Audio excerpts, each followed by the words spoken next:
Coming to you weekly from the OnPay recording studio, this is the Cloud Accounting Podcast. Hello and welcome to the Cloud Accounting Podcast. I'm Blake Oliver. And I'm David Leary. And we are coming to you live from the OnPay recording studio for another episode this week. We're doubling it up because we spent so much time talking about GPT and AI with Ashley Francis that we needed to get to the news. Totally worth it spending all the time with her. Check out that episode. She is on the cutting edge of GPT and AI as a tax practitioner, so don't miss it. David, good to see you again. Good we delayed a day, right? Because there was breaking news that happened last night we were sleeping. That's right. The politicians in Washington have been busy, and we have a debt ceiling deal. Thank God. Man, I was starting to get worried.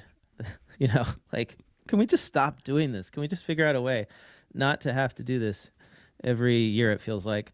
But the good news is we do have a debt ceiling deal, and there is a tie-in to accounting, which is that the IRS funding, that extra $80 billion, took a little hit in the deal. They are losing $10 billion of that funding. It is now going back into non-defense discretionary spending. And there was a question on Twitter. Okay. So the agreement to make this happen, one of the concessions was you got to cut some of this IRS budget. Well, yeah, because that's been hugely unpopular. And so the Republicans have been saying, we got to take this away, right? We don't want all those IRS agents with guns. And so this is a concession that will allow them to go to their base and say, look, we got back some of that money. Now, it's not. Was this a concession that was like rumored to be on the table? Or is this something that was like, because like, where's the ICPA? Where are people trying to fight against this? I feel like this is like a total surprise to me. I think it was just part of these negotiations, and it wasn't like part of the like big back national channels, discussion. Right? Yeah, I mean, So the question on Twitter was, is this going to affect the money that was allocated for enforcement versus for IRS services? And the answer is we don't really know, because the original bill that gave the IRS the $80 billion, the extra $80 billion over 10 years, while it said where Congress would like the money to be spent, it didn't actually require the IRS to do exactly that. The IRS still has discretion to do whatever it wants with the $80 billion. It can spend it on enforcement, it can spend it on services, it can do whatever it wants. So now they've got $70 billion to play with. So it's not actually, in my opinion, going to affect any of the enforcement that IRS wants to do, because if they really want to do enforcement, they could just take the money out of other stuff, right? They can reallocate however they want. So the political messaging will be, this is coming out of enforcement. In reality, it's going to be whatever the IRS wants it to be. And really, it's like the last year and a half of this decade of funding. Well, yeah, and I don't even think they were going to be able to spend it all anyway, because there just aren't enough accountants to hire. Yeah. Right. The plan to hire, tens of thousands of agents, like they haven't even been able to meet their existing hiring targets. So, I wouldn't worry about this, right? But it does take some of the pressure, I think, off of the IRS, in that the Republicans did score a win. So good for them. Now the question is whether McCarthy will actually be able to get his party to pass the debt ceiling extension, but it would be kind of crazy if they didn't, because it would be a massive recession, right? That would be the result of a debt crisis in the U.S. I think everybody agrees on that. So that's the good news for our Memorial Day weekend. Well, we have some other news from the Pentagon and accounting mistakes. Apparently, the Pentagon discovered there's an accounting mistake. We can actually have $3 billion more to spend on Ukraine.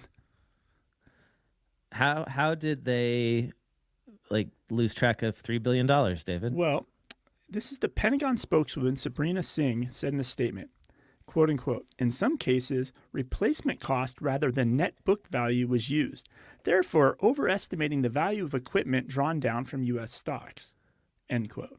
Wait, replacement value as opposed to book value was used. So let's say we bought an F-16 for $40 million a decade ago. Okay. It's probably been depreciating it, and so now it has a book value. We're going to give them that F-16, and before they were calculated at $40 million, now they're going to calculate it at 12, or whatever the book value is. And look at all this extra money we have now. We can give them more things. It's just all accounting maneuvers. Yes. But the crazy thing about this is, if we're going to want to replace this jet for ourselves, so it's not actually any extra money. It's just a game. Right. Right. It's not cash. It's just on their balance sheet. But I mean, does it really even matter? Because I don't think like the Pentagon, right? The Pentagon's never passed an audit before. They've never completed one. It's still like most of the money that goes in is just in a black box, right? Well, yeah. Historically, like the government accounting office has just like reported military accounting problems forever. But if you think about this, though, the Pentagon has earmarked $44 billion in military aid to the Ukraine, and yeah, we're talking for the IRS $70 billion now for a decade. It's like and they've spent how much on Ukraine? $44 billion. Wow, and that's what? And how long's this been going on? Like a year? Oh, that's what they earmarked. Yeah. Okay. Wow, that's amazing. Puts things in perspective. $44 billion in a year. Well, that includes future appropriations. That's what their budget is. So, yeah, it says it's been earmarked. Right. Okay. And that's since February 2022. Wow. But look, now they can crank it up to $47 billion with this extra $3 billion because of the accounting games. but then why not just change the book value down to $1, and then you could give them everything. We could give them our entire 100% of our every piece of military equipment we own. Well, I don't know how to pivot from that to what else I want to talk about, so I'm just going to do a hard pivot here, David, and I'm going to talk about a little bit about ChatGPT and this study that I saw. New MIT research shows spectacular increase in white-collar productivity from ChatGPT. The results, ChatGPT made white-collar workers 37% faster at completing tasks, 17 minutes to complete versus 27 minutes, with roughly similar grades, level of quality. And as the workers repeated their tasks for improvement, the ChatGPT group's quality went up significantly faster. In other words, ChatGPT did make work speedier with no sacrifice in quality, and then made it easier to improve work quickly using the tool. So I have a question. Is this real work, or is this an experiment they did in a college campus in a lab where people had some tasks and some people had, or is this like real observations of real work? Because I just don't know if that many white-collar people are using ChatGPT yet. So this was 444 white-collar workers, and they had them do writing and editing tasks along the lines of marketing, grant writing, data analysis, and human resources. So it's pretend work. Okay. I just want to make sure. Yeah, I mean, it's fake work.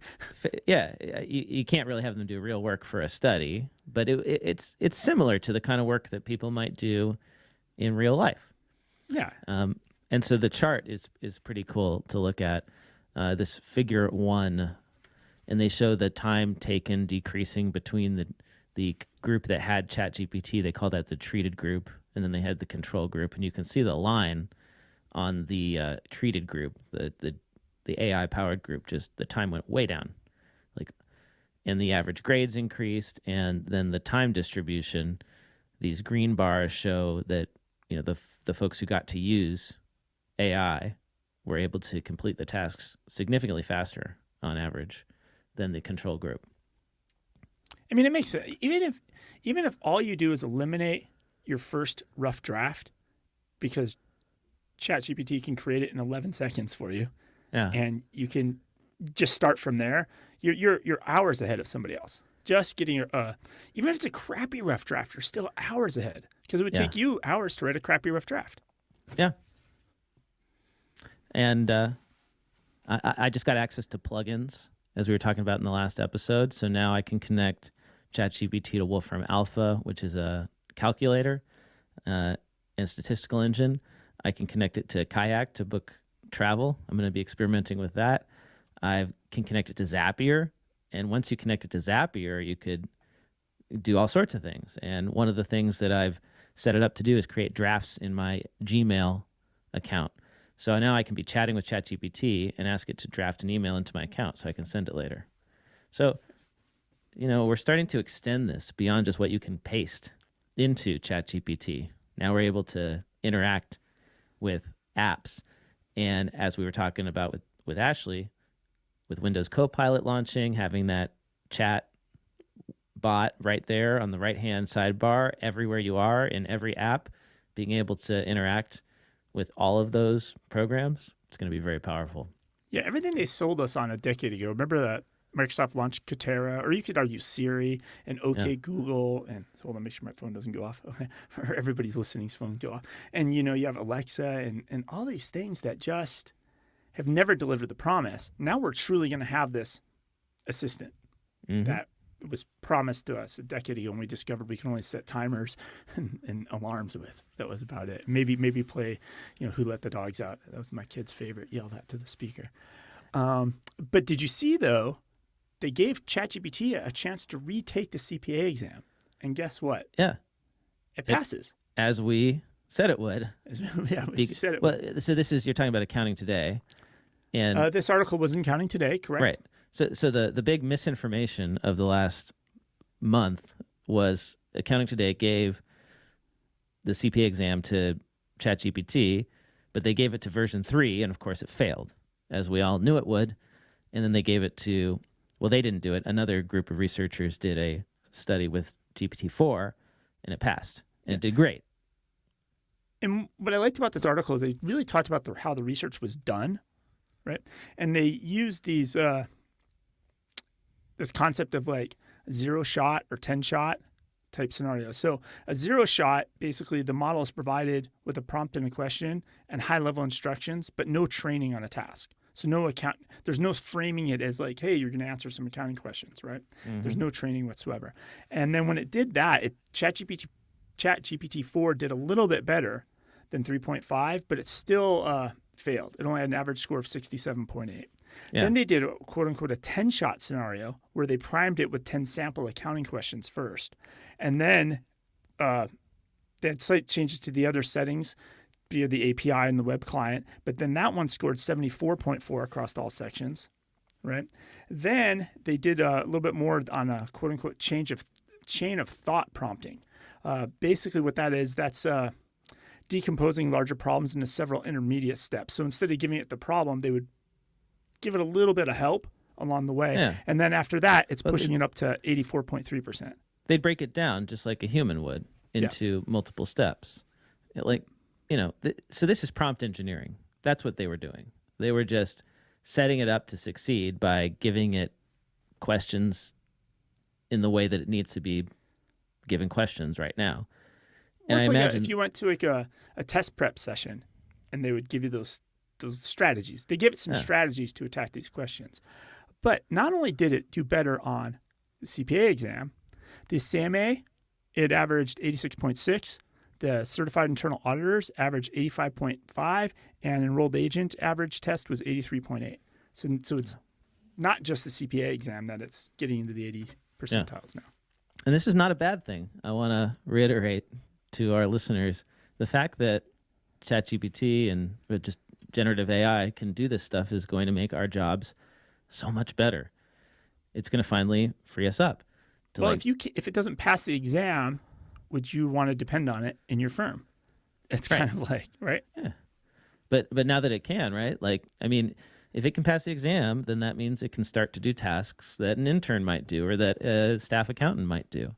And we're all going to be using GPT chatbots in our firms as first-year associates, basically. So Big Four, I think, reported KPMG is going to put $1 billion or whatever they're going to put in the next 3 years, right?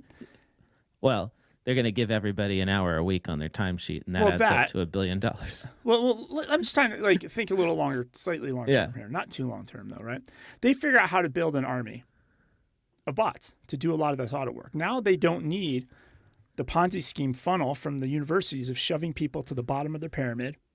Well, that means, yes, we're always short accountants, but does this start impacting the educational system even more? Do we even see less people going to accounting if the Big Four figure out how to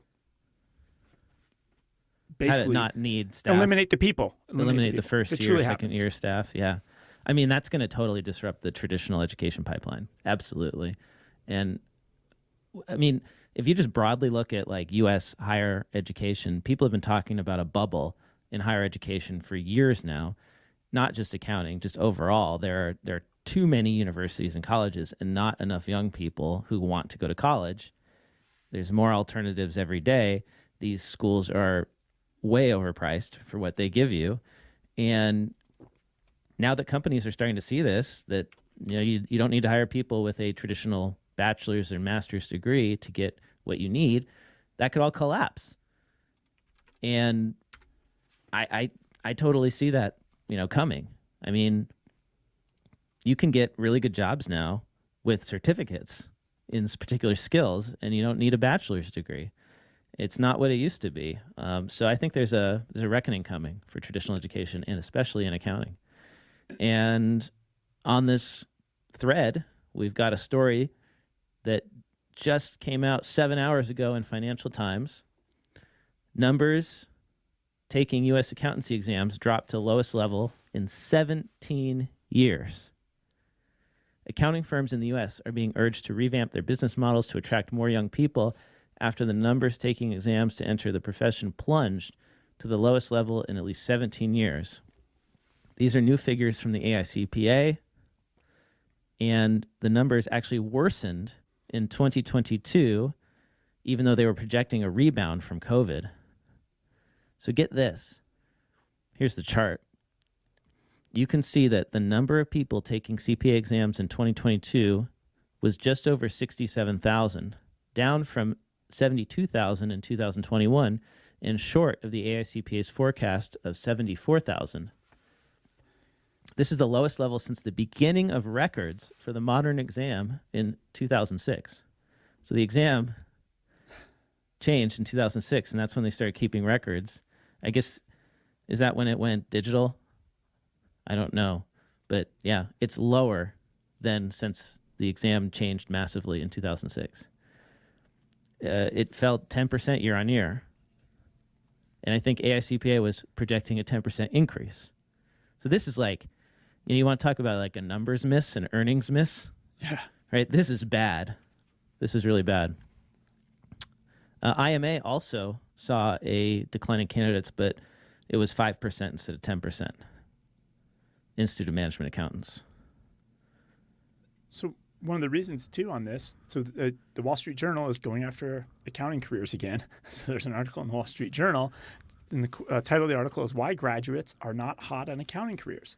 And it's : low starting pay. Right? And I put a link in the chat there, Blake, if you want to bring it up, because there's a horrible graph in there that compares starting salaries. Is this kind of teeny? That's this it there. potential earnings chart here? Yeah. So it basically compares accounting versus tech versus data science, and it starts with 2010.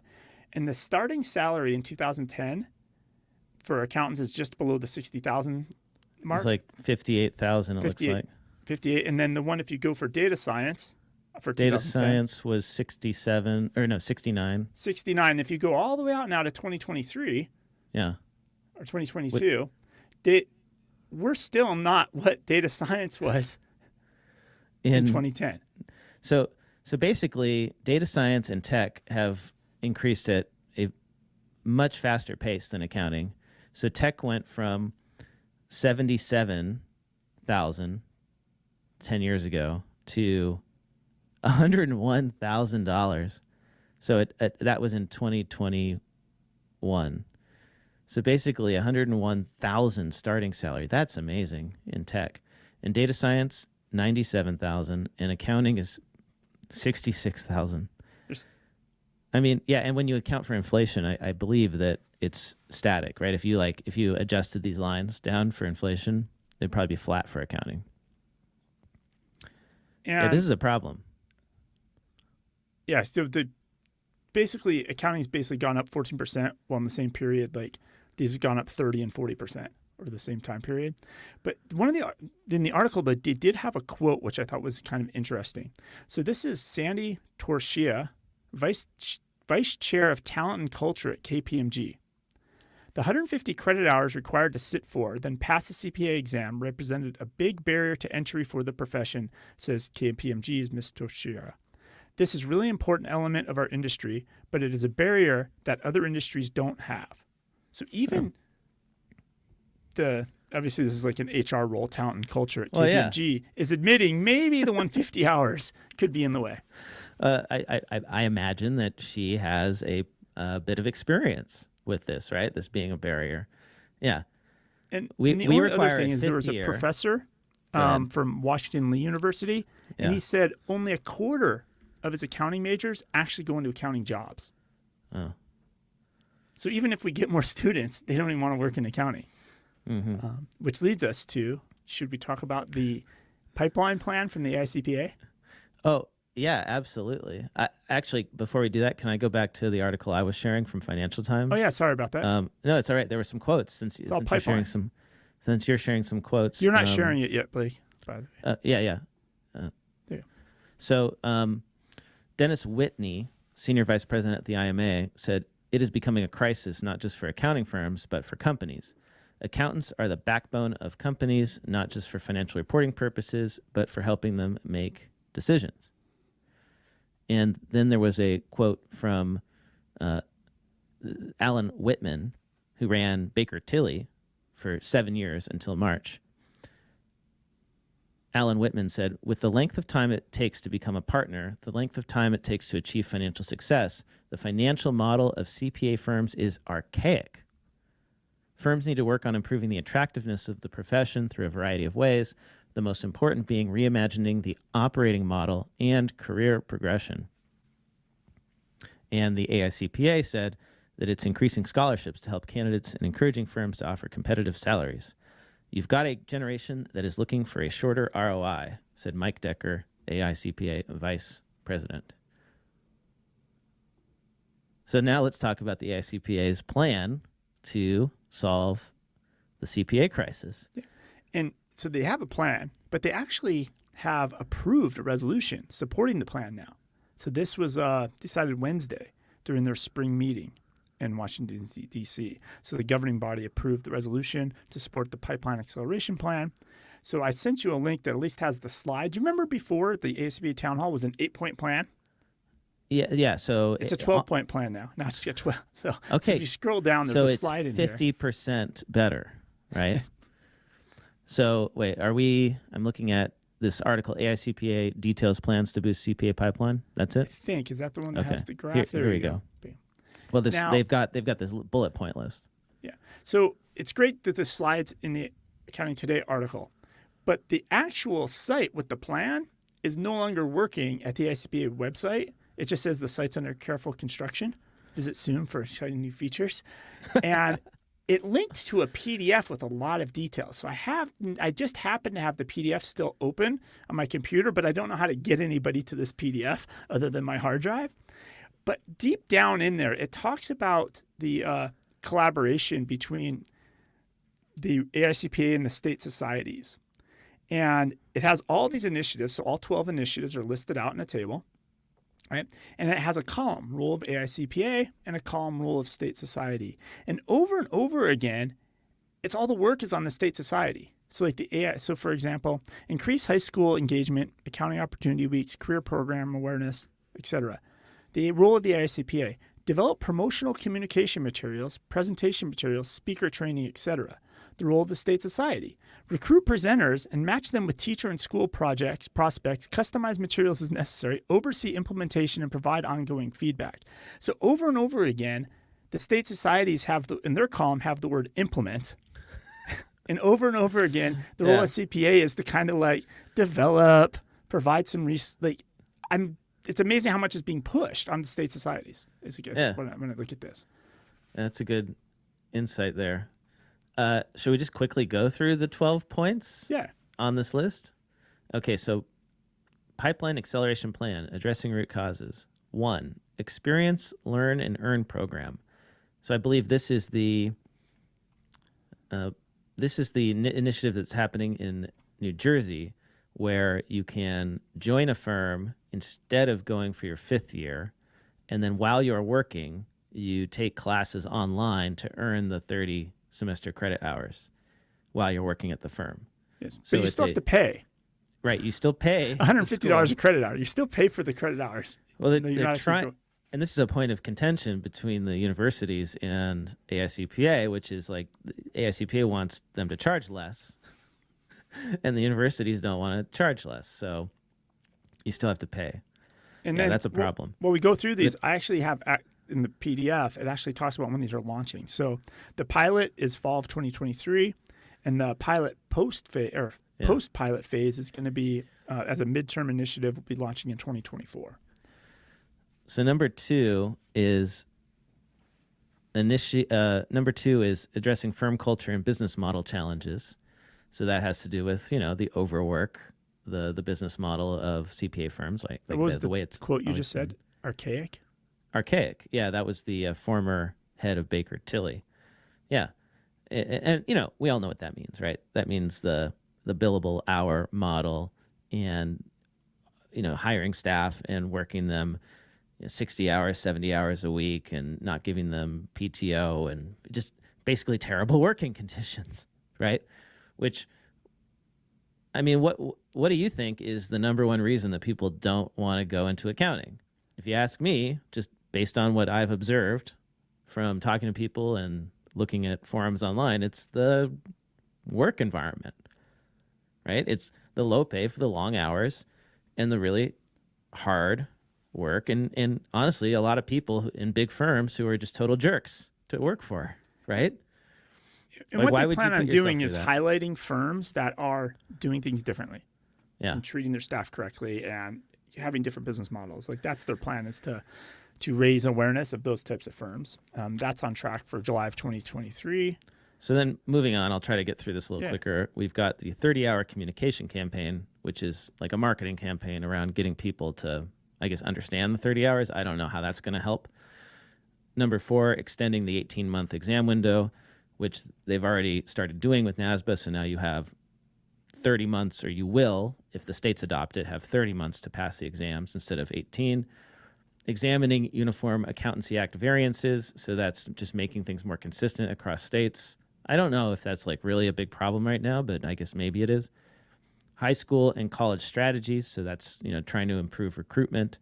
STEM TikTok. recognition. It's the TikTok strategy. It's TikTok. Yeah. Well, that's what we were doing at ExpensiCon, David. We were helping. So I hope AICPA retweets our, reels and TikToks from ExpensiCon. STEM recognition, getting accounting part of STEM, science, technology, engineering, and math in school. AICPA Foundation and scholarships, so basically providing more money to students. To tag on to that STEM one, another part of that is AP courses with College Board. Oh, So yeah. potential That's good. launch like an AP Business Principles course in 2025. So it's still a ways off. Number 9, expansion of 529 funds to CPA exam costs. So I guess using your 529 savings account for college costs on CPA exam costs. Government audit and finance collaboration. I don't know what that is. Best practices for offshore talent. So they're actually bringing offshoring into this plan, which I cannot believe that they're actually doing that.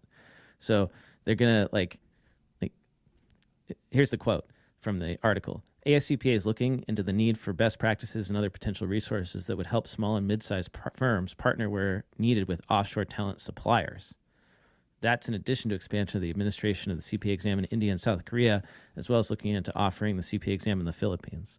So the problem is so bad that they're going to include helping firms find talent offshore as part, but isn't the whole point to increase CPAs like here in this country? Like, shouldn't that be the priority? And then lastly, it's the 12 CPA image campaign. They are looking into creating a campaign to create positive awareness of the profession with middle and high school students. Yeah, like the on-campus pro CPA culture. So here's Quote the thing. unquote.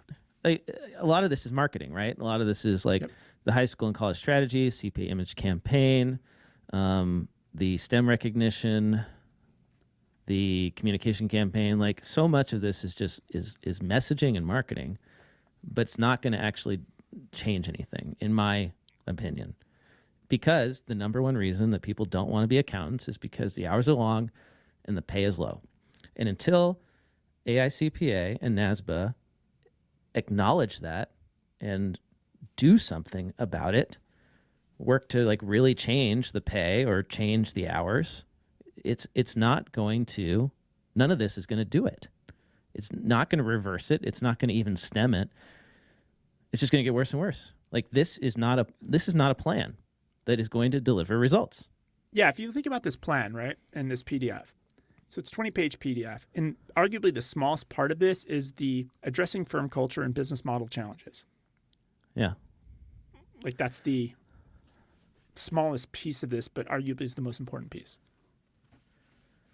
Daniel says, a colleague of mine, an adjunct professor at one of the more prominent CUNY business schools for accountancy in New York City, said their enrollment is at an all-time low compared to the last several years. Those in the actual teaching roles are not crazy about AICPA because at the end of the day, it's still not putting bodies in the seats. Students are extremely aware of the rise of AI being disruptive. Yeah. And yeah, it's not putting bodies in the seats. So until you fix the big firms, remember, let's not forget, two-thirds of accounting graduates go into audit at larger firms. So as long as those firms are treating those people like machines and not like human beings, people are not going to want to go work for those firms, and they are not going to enroll in accounting programs. And I really think that AICPA needs to hold those firms accountable, make a plan with them to improve work-life balance and improve work environment and reduce hours and increase pay. Like that's the solution. But that is what they are not willing to confront. And it's because I believe the AICPA is it's because of the partners at those firms who run the AICPA, essentially, who control it, don't want to change. Financially control it, right? Right. They financially control it, right? I mean, how much of AICPA's funding comes from the big firms? I'm really curious to know that. And I think that has something to do with it. So until the big firms want to change, none of this will make a difference.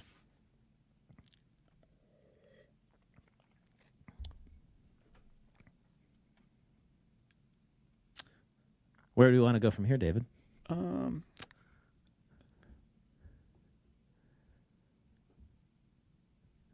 There was an article.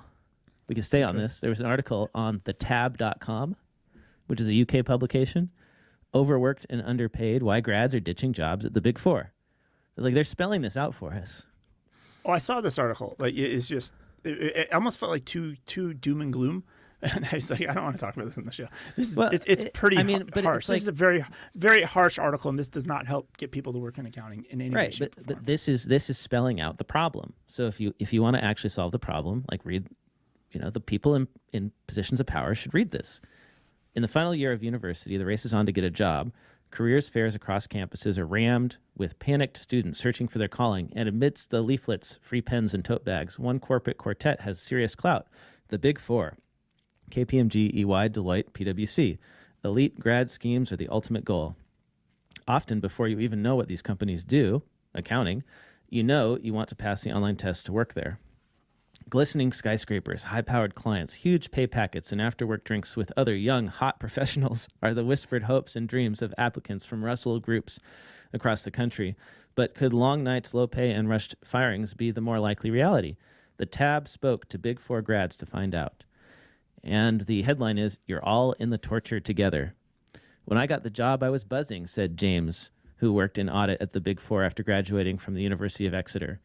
Before starting office work, he was whisked away to live in a hotel and study in college with other new grads to get a base level of accounting knowledge to do the job. But here, amongst the fun and camaraderie, the pressure started. After between 2 and 3 weeks of college, rigorous testing begins. You can be put through up to 3 exams at once, said James. They're challenging. It's one of the biggest drop-off points. There's a big group of people who fail. Then you have to do the resit 2 weeks after their first exam, and if they fail the resit, they have to leave. Essentially 2 strikes and you're out with very occasional extenuating circumstances. Then they go on to the busy season.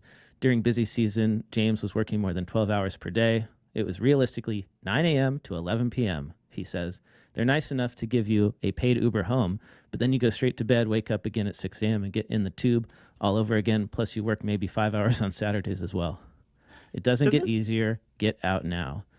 I mean, this is Doesn't this article also talk about, like, there's a pool? Like, anybody who has a boyfriend or significant other, like, you'll break up. Wave goodbye who's going to break up first. Wave goodbye to your evenings and weekends. One office smelled like sewers. I had managers calling me at 3 a.m. I mean, they were taking bets on who'd break up first. Yeah, that was the one you said. I was just crying all the time. Like, this is awful. Right? I mean, that's the UK, but isn't, the Big Four is the Big Four, right, globally? Yeah, it's a little shocking. I think we can jump into app news, but this is like a pivot a little bit. Did you see the IRS? Remember in the Inflation Reduction Act, the IRS was at like $10 million or $20 million to do a study on creating their own e-file. I don't remember the exact amount, but there was some money earmarked to do a study. Yeah. Well, apparently the study's already done, and not only that, they have already they've already built something, and they're going to start testing it. So basically, the system was built by the IRS and the U.S. Digital Service, a technology consulting agency that works for the White House. They've been quietly testing the software before opening up in a pilot in January to a small set of taxpayers. And they plan on trying out its own direct software with a limited group of taxpayers next season. So it went quickly from a study to it already exists. Like everybody who's made anything with code, you just don't. It doesn't happen that fast. So this is already being worked on for 2 or 3 years. This was just the excuse to I saw that. Unwrap it. Did you see the quote from the TurboTax guy in the article? No. Just like control F it and find the guy from Intuit, some PR person. Like Intuit backed out of the free file thing and set this in motion, right? Now the IRS is going to do their own. But they're still trying to undercut it from the bleachers. And I just couldn't believe that the guy said that. Like, basically, did you find it? No, I'm trying to see his quote here.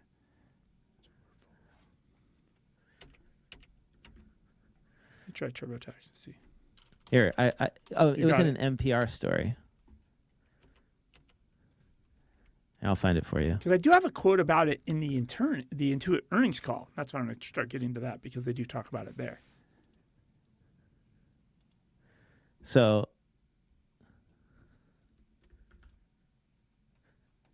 a direct-to-IRS e-file system is wholly redundant and is nothing more than a solution in search of a problem, said Rick Heineman, a spokesman for Intuit, the company behind TurboTax. That solution will unnecessarily cost taxpayers billions of dollars and especially harm the most vulnerable Americans. It's like, come on. Stop with the bullshit, Just stop it. So I think in the and we can talk about the Intuit earnings, and this is just a quote deeper in, and we can talk about the rest of them. But basically, in the earnings call, somebody asked them about the IRS making their own free software. Yeah, and one of the quotes in there is, remember, it's really not free. It's going to cost taxpayers billions of dollars, right? So to create this system, so it's really not free. But then the other thing is Intuit just doesn't care. The total addressable market for people that DIY their own taxes is only $5 billion. They're going after another $30 billion, 20 billion being consumers that already pay somebody else to do their taxes, and 10 billion business tax. They are they don't care about DIY. I think they made a decision when they let go of free. Right. They were going after this $40 or $30 billion opportunity and letting go of this $5 billion opportunity. So stop trying to derail the IRS on this thing, right? Like, just let them do it and go after the bigger opportunity. Yeah. So let's talk about the Intuit earnings. You've been following this. Yeah, and all the good parts are in the inside the earnings calls always. So TurboTax Live continues to go up, right? Even though the number of IRS returns declined. Now, one thing that they said, there's like a 1-to-1 ratio. So when the IRS, the number of returns increase, TurboTax revenue increases by 1% as well. But because IRS returns are down, because they're down, they're going to have a $200 million negative impact to TurboTax's bottom line this year. Hold on one second, sorry.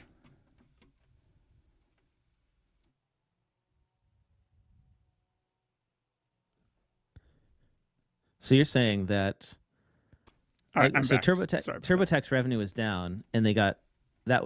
That was unexpected. But why was that? Because it's directly tied to the number of IRS returns. So if IRS returns are down, it's the same percentage. So if the IRS is more down, people filed because of pandemic stimulus. There was a lot of pandemic. That's why. Yeah. Got it. Yeah. So, and then they talked about AI a little bit. So they have 100 million customers on the platform. They're currently using 400,000 customer and financial attributes, and 55,000 tax and financial attributes per consumer to power 58 billion machine learning predictions a day. So they're doing 58 billion machine predictions a day right now. And this is where this AI starts to stack, right? Like you have to have the data, right? And they have the data to do these things. One interesting thing on the relationship between Credit Karma and TurboTax. So Credit Karma is their credit reporting, personal. It's kind of getting that personal finance consumer side of this. But I don't know if you remember before, they let people, if you want to get an instant rebate from TurboTax, if you open up a Credit Karma bank account, you can do that. And what they're seeing is that that's grown over 45%. But the most amazing thing is when people do that, they get their money, no fees deducted. They just get the money in the account that they can access within minutes after filing the return. And then Intuit makes money because then they have a debit card and they use it, and then Intuit gets money on the arbitrage and the fees on that part. B2B payments, they said that they've now rolled out early pilots of their bill pay solution, so they've built their own bill pay in. Desktop ecosystem continues to grow, but longer term, it's going to be the online ecosystem. So they keep raising the price, so the revenue grows, but it's not truly growing. And then they get into more of the QuickBooks AI and chat could be your business assistant, right? They know everything about your business between on the MailChimp side all the way through the other side. And that's why I think this QuickBooks Connect, we're probably going to see stuff that we can, like real stuff. I have a feeling we're going to see some real amazing chat stuff. Don't miss QuickBooks Connect. Speaking of which, it's a day earlier. They changed the date. So what are check the your dates? flights, check your calendars, check your hotels. QuickBooks Connect, if you go to accountingconferences.com, it should be on there. Yeah. It is November 13th to 15th in Las Vegas at the Aria. Yep. And then the last one that's going to blow your mind is, so TurboTax is live, the full service. So TurboTax full Live service, always had high net promoter scores. TurboTax Live, quote unquote, full service, the commercials don't do taxes, right? Had an 84 net promoter score this year, which is the highest net promoter score across anything the company has ever done. Yeah, wow. And it actually surprised Intuit. Like, we surprised ourselves in terms of the product market fit, and we're going to be really intentional on doubling down on that next year. See, they don't care about squeezing people for $35 on getting somebody from free file to spend $35 or $40. They're going to go for real returns in the market. Probably the people that get fired, people like me, they get fired from firms, right? Yeah. I mean, I'm probably in that target market of where they're at on this. Also, Sage and Xero had their, go back one. Why is this in a loop? Hold on one second. Let me click. There we go. So Sage announced their earnings. There wasn't really much super interesting in that, but then I did look at their conference call. The real interesting thing is, remember they have their Sage inbox, and it's going to manage like all the AP coming into your business. Yeah. So it's like one place where you have everybody send their bills. It's a shared AP inbox that your team can manage and process and get everything where it needs to go. And they released some numbers on that now, so they basically have processed over 200,000 invoices for around 3,000 customers. But the interesting part is they did it across Sage Intacct in the US, Sage 50 in France, and Sage Accounting in the UK. So three different products are using the same AI tool, which to me, I see that and I'm like, oh, that means maybe it could be cross-platform compatible. Because Sage Intacct, even though they all have the word, and Sage 50 in France and Sage Accounting in the UK, even though they all have the word Sage, those They're products different are products. by far different Yeah. code bases, different everything. And so that means it's cross-platform compatible. It's like, now do they open that up to the QuickBooks and the Xeros and the Oracle NetSuites and the FreshBooks of the world? I don't know. And then the only other people, so the earnings for Xero came out, and the only interesting thing I think in Xero earnings was their U.S. numbers. So they added, or North America, they added 30,000 subscribers in fiscal year 23 half, because they report on the half year. And then they're projecting out, they now have a total of 384,000 subscribers. So they're still not at 500,000 in North America yet, but they keep growing. I mean, they're growing at, what's that, 10, 20% a year. You know, It's solid. Oh, and right? I still say, even if Intuit wins the whole thing, the second place of the cloud accounting pie is way bigger than QuickBooks Desktop ever was. Yeah. So, being in second place is a very good position. Not bad. Is that it for earnings? I think that's it for earnings. All right. App news? Well, yeah, I do actually. So Ramp, I saw that Ramp released what they're calling Ramp Intelligence. The future of finance is here and is running on Ramp. And Ramp is an expense card, a competitor to Expensify, an alternative in terms of spend management. There's so many of them out there. Ramp's one of the bigger ones. And I thought this was interesting. It's like what they're going to be doing, or what they are doing now with GPT. And I'll just go through some of these examples. You can see them here on the screen if you're in the live stream. Oh, and I forgot to welcome our live stream viewers. Thank you, Heather and David Hall and Daniel, for joining us. Everybody who's watching, they've been commenting. Thank you. Great to see you. As always, a reminder that you can subscribe to us on YouTube and get notified when we go live and see our faces and look at our screens and chat with us. We love that, so please do. But back to Ramp. So Price Intelligence in their new AI feature is going to use millions of Ramp transactions to help you understand whether you are paying too much for software. So when it comes to software where you have to negotiate the subscription fees, Ramp is saying that they're going to analyze how much you are being quoted versus what other Ramp customers are paying. I think that's valuable intelligence there. I mean, people pay companies like Gartner a bunch of money to do that for them. Right? If you're a Ramp customer, though, you could just get that insight. For free. Yeah. So it's crowdsourced data. You get instant comparisons. You can see cost per user detail. That is fascinating. Smart accounting to speed up the monthly close. Keep accurate books with Ramp's auto coding. Process thousands of transactions and review flagged expenses only. So they're showing here animation of a Uber charge that's out of policy because it was on the weekend and it wasn't during work hours. Let Ramp do your expenses. Auto-generated receipts and categorization, powering error-free expense submission. So automatically categorizing expenses into the proper GL account. And then they've got a smart assistant called Copilot. It uses AI to answer your questions, build approval workflows, and suggest ways to reduce costs. So I think that is a big opportunity for spend management platforms, is especially when everything's a subscription now, it's very easy to, as a business, as you grow, just acquire all these subscriptions. You and I, David, deal with this, and we're a very small company still. We're like half a dozen people, and we're trying to keep track of all this stuff. So I would love it if my spend management solution would tell me, oh, hey, here's a subscription you might not be using, right? And it makes sense for this to take place in the spend management apps, because there's apps that exist that only do this. Right. You connect them to your bank account, and they look at your bank spend, and then they figure out what apps you have, and then can help you cancel them. So it really makes sense. Like, you don't need to get separate apps for this. It's just, you're right. They have the data. just report it out and have it in there. So that was my big story from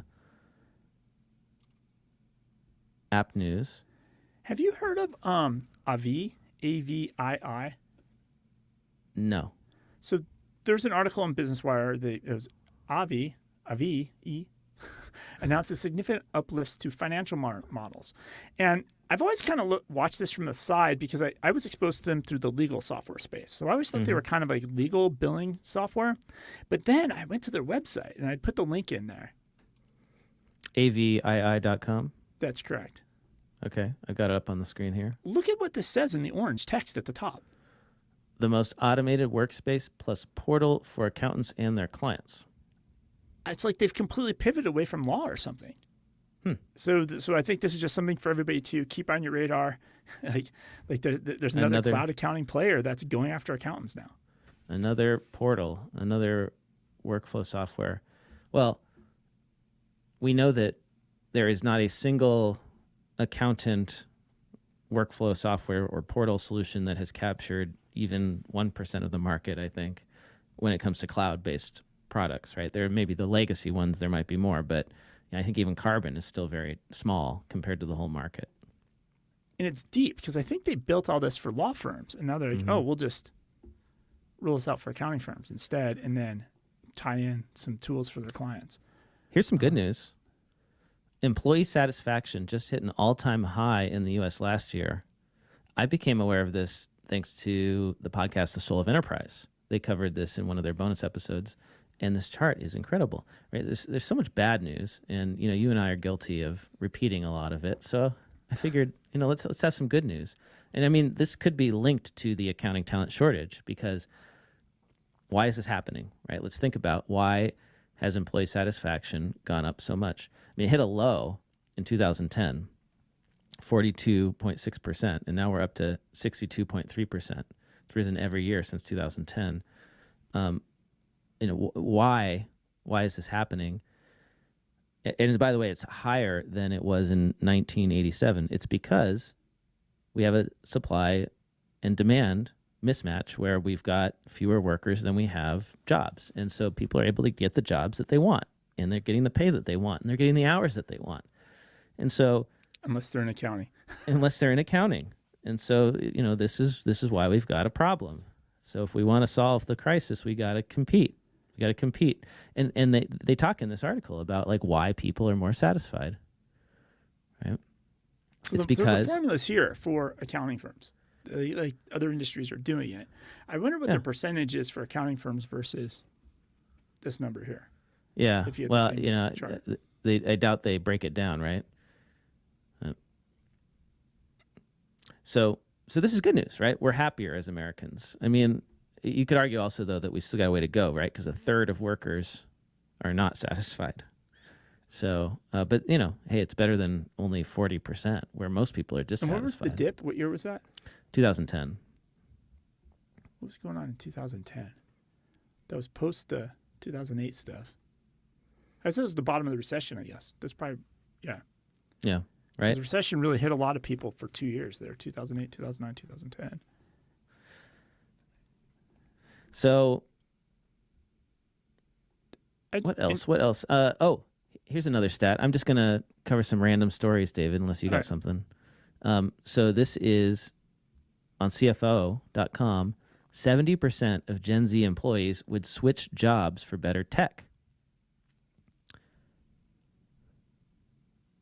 Where did this stat come from? This was from Adobe. 70% of Gen Z employees, those born between 1997 and 2012, tell Adobe researchers that they would leave their job for better technology. So I'm an accounting firm, and I give my employee a Google Chromebook, and the next accounting firm down the road is going to be like, we'll give you a MacBook Pro. They would switch jobs. Maybe. I guess if that's how they define better technology. I mean, I experienced this frustration when I was working at a big accounting firm where I didn't get to choose the laptop that I had. I was given an underpowered machine. It had kind of a blurry screen compared to like what I'm used to having. And it was frustrating. Every single day I had to turn on this machine and wait 5 minutes for it to boot up. It's just like, come on. And so here's a chart on the screen that shows that 70% of Gen Zs would leave for better tech, compared to 52% of Gen Xers and 37% of baby boomers. So there's a huge difference between baby boomers and Gen Z when it comes to technology influencing whether or not they'd want to be at a firm. So, what's the lesson here? I think it's like invest in tech if you want to attract the younger generation, right? Give them the best tools, or give them a budget to buy the tech they want to use. Yeah. Right. Because it is. I still, because somebody grew up in construction, you have your saw, you have your hammer. You're not forced to use the tools they give you. Right. Yeah. I would refuse, like these days, I would not go to work for a company that didn't let me choose my tech. I mean, I understand operating within security protocols and all that stuff, but like I want to choose the computer that I need for my tasks. Right, yeah, and not be micromanaged in that respect. If somebody's security is so vulnerable that if you use not their machine to access the network, they have bigger issues. They have major security problems. Well, no, to be fair, like you need managed devices, right? Yeah. But you could allow employees to have upgraded machines if they need them for specific purposes. Like, at the firm I was at, we had an in-house, marketing, like graphic design, all these people that we would, rent out to clients, and they got to have the nice machines. But because I was on the outsourced accounting team, I didn't get to have one. And it's like, an extra $1,000, for that device. And compared to my total compensation and what they were billing me out at, it's like, it's immaterial. But it made a meaningful difference to me. Well, did you ever make an argument that you could bill more hours if you had that? That would have been the way to approach it, right? I had two things about Sage. Well, I just want to say that Hazardous Items in the live stream said, if I have to work on any type of iOS software, I'm resigning the same week. Amen. David's an Android guy. I'm a big Mac user. And Windows. Yeah, well, now I'm starting to feel like I'm being left behind with the Copilot coming to Windows and all this AI stuff happening with Microsoft. And like, I haven't heard a peep at Apple. I really hope they're working on something behind the scenes. But VR glasses or something. I can just virtualize Windows now. You can subscribe to Windows. Did you know that, David? We talked about that. I can just use it in a browser. So maybe that's what I'll do. All right, you want to close this out with one more story? Yeah, so just Sage. So Sage was in the news. So Sage is buying the U.S. construction platform Corecon. So Corecon, if I had to go back to the old app days, something like a Notify, you've probably seen Notify at conferences. The Notify is going to be like your kitchen, bathroom remodelers, maybe a house. And then you have Builder Trend, which is going to be for bigger house construction, custom homes, track homes, things like that. And then I always thought Corecon, the way I would describe it, is cranes. Right now, you got to have cranes. It's a much bigger. These are bridges, skyscrapers, those types of projects. So, Sage is purchasing Corecon, which is interesting. I remember years ago, Intuit bought a construction app a long time ago, back in the mid '90s, that they're doing that. But one interesting thing. Remember how when we were at Oracle NetSuite versus Sage Intacct, and the observation in NetSuite was once they build it in the suite, they don't as a partner, you're kind of screwed. Mm-hmm. Right, if that makes any sense. So in the same week, Sage announces how they're launching their native AP bill automation built in, right? Their AP features built into Sage Intacct. But at the same time, the same week, they actually named Stamply, which is an accounts payable solution, as their recommended solution. Right? So they're, even though they're building something in the product, they're still promoting apps that are building these other solutions that add on to Sage Intacct. It's a different, you observe that, right? There's it's a different and that's mindset. The right way to do it. That's the right way to do it. Is you can build in some base functionality into your suite, but don't exclude competition from outside vendors. Allow them to integrate, and if they can build something better, that's great. And the problem is, in these big companies like Oracle, you got to stop the salespeople from creating a bad experience. And I really think that's like what happened at NetSuite, where they stopped allowing the payroll providers to come to SuiteWorld because they had their own payroll product. Which is weird for those of you that attend accounting conferences. When you walk into an accounting conference and ADP's not there, it's strange, right? How is ADP not at an accounting conference? Accounting Software Right. Conference. It's not the right way.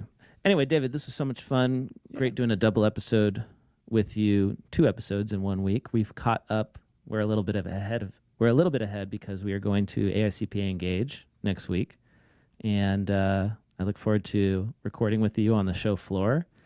And Yeah, we have a lot going on that week. I mean, starting Monday morning, 7 a.m., we're doing a session with ShareFile.